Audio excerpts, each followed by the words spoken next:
যে জাজ রিটায়ার করলে পরে তার কোনো ওথ থাকে না। ওথ না থাকলে he can not write and sign the judgment. আপনারা জানেন যে সাবেক প্রধান বিচারপতি খায়রুল হক এবং বর্তমানে জেল হাজতে আছে, তিনি একটি জাজমেন্ট দিয়ে, যে জাজমেন্টটা নোন অ্যাজ 13 অ্যামেন্ডমেন্ট জাজমেন্ট, এই জাজমেন্টের মাধ্যমে তিনি এই দেশের গণতন্ত্র ধ্বংস করেছেন, এই দেশে একটা ফ্যাসিস্টিজম কায়েম করেছেন, এই দেশে তিনি এমনভাবে গণতন্ত্রকে হত্যা করেছেন অ্যাজি ফ্যাসিস্ট শেখ হাসিনার যে নির্দেশ, সেই নির্দেশ পালন করে তিনি জাজমেন্ট দিয়েছেন।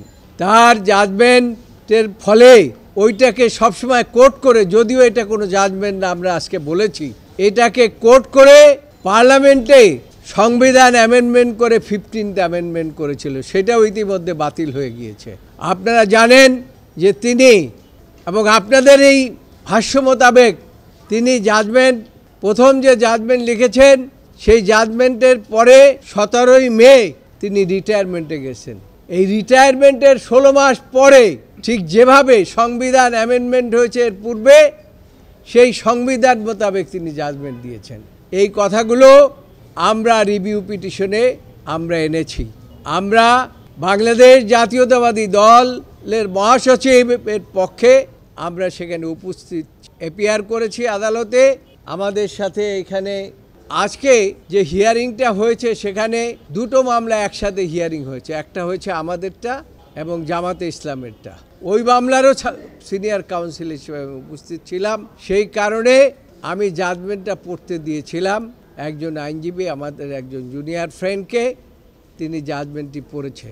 জাজমেন্ট পড়ার পরে লিগ্যাল আর্গুমেন্ট আমি করেছি। আমি আদালতকে বলেছি, মাননীয় আদালত, এই জাজমেন্টটি আইনের দৃষ্টিতে কোনো জাজমেন্ট হয় নাই। যেহেতু আইনের দৃষ্টিতে কোনো জাজমেন্ট হয় নাই, কাজে এই জাজমেন্ট লিভ দেওয়ার কোনো প্রশ্নই আসে না। আদালত জিজ্ঞাসা করেছেন কি কি কারণে, আমি বলছি এই জাজমেন্টে আপনাদের রুলস, অ্যাপিলেট ডিভিশনের রুলস 10, 1 and 2 ভায়োলেট করেছে।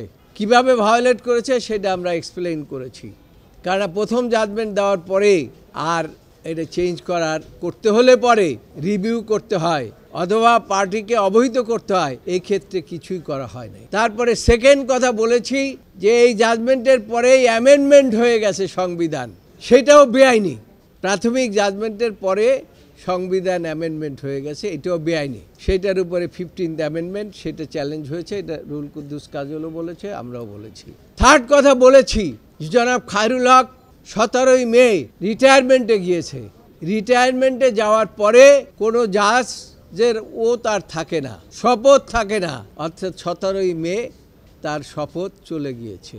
এই শপথ চলে যাওয়া অবস্থায় কোনো জাজমেন্ট তিনি লিখতেও পারেন না, দিতেও পারেন না। তারপরে সেটার সাপোর্টিংয়ে বলেছে, আদালত জানতে চেয়েছে এটার সাপোর্টিংয়ে কি আছে। আমরা সেখানে বলেছি যে 16 DLR একটা জাজমেন্ট আছে অ্যাপিলেট ডিভিশনের, সেটা আজ পর্যন্ত সেটা ওভাররুল হয় নাই, এবং সেই জাজমেন্টটা দিয়েছিলেন একজন ঐতিহাসিক চিফ জাস্টিস, যার নাম হয়েছে লর্ড কর্নেলিয়াস, এবং আরও 4 জন জাজ সেখানে উপস্থিত ছিলেন। এখানে কনক্লুশনটা ছিল, এ জাজ after his retirement he can not write and sign the judgment. If he write and sign the judgment in the eye of law, that there is no judgment, that is not the judgment. Since this was the decision of the apex court of this country, সেই ক্ষেত্রে যেটা আজ পর্যন্তই হয় নাই, সেই কারণে আপনাদের লিভ দেওয়ার কোনো প্রয়োজনীয়তা আছে বলে আমরা মনে করি না। আমরা মনে করি এই জাজমেন্টটা যেহেতু কোনো জাজমেন্টেই না, সেই জন্য এটাকে আউটরাইট ডিসপোজ অফ করে আপনারা খারিজ করে দিতে পারেন, সেটা সেট করে দিতে পারেন, আমাদের রিভিউটা অ্যালাউ করতে পারেন। সেটা নিয়ে বলেছি যে 16 DLR এত পৃষ্ঠাও বলে দিয়েছি, এবং বলেছি যে ওখানে লর্ড কর্নেলিয়াস তার জাজমেন্টে তিনি ওপিনিয়ন দিয়ে বলেছেন যে এ জাজ, এটা ডিটেল ডিসকাস বলেছেন যে জাজ রিটায়ার করলে পরে তার কোনো ওথ থাকে না। ওথ না থাকলে he can not write and sign the judgement.